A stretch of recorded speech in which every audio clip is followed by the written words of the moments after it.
The news in detail. Prime Minister Narendra Modi has said that post-pandemic, the world is looking at India, which offers investors a doorway to growth. Speaking virtually at the Invest Karnataka Global Investors Meet inaugural event in Bangalore today, the Prime Minister said that investing in India means investing in democracy and inclusiveness for a better, cleaner and safer planet.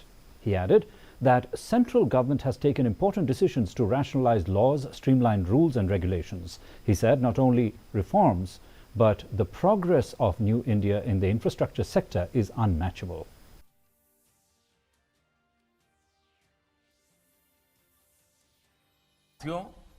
आप जानते हैं कि एक investor medium term mission और long term vision के साथ आगे बढ़ता है और भारत के पास एक इंस्पिरेशनल लॉन्ग टर्म विजन भी है।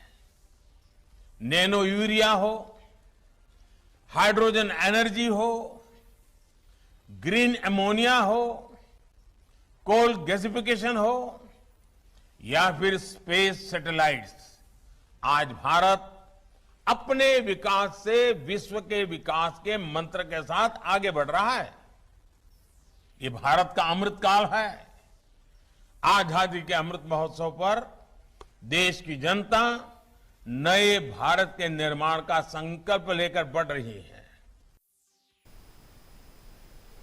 President Draupadi Murmu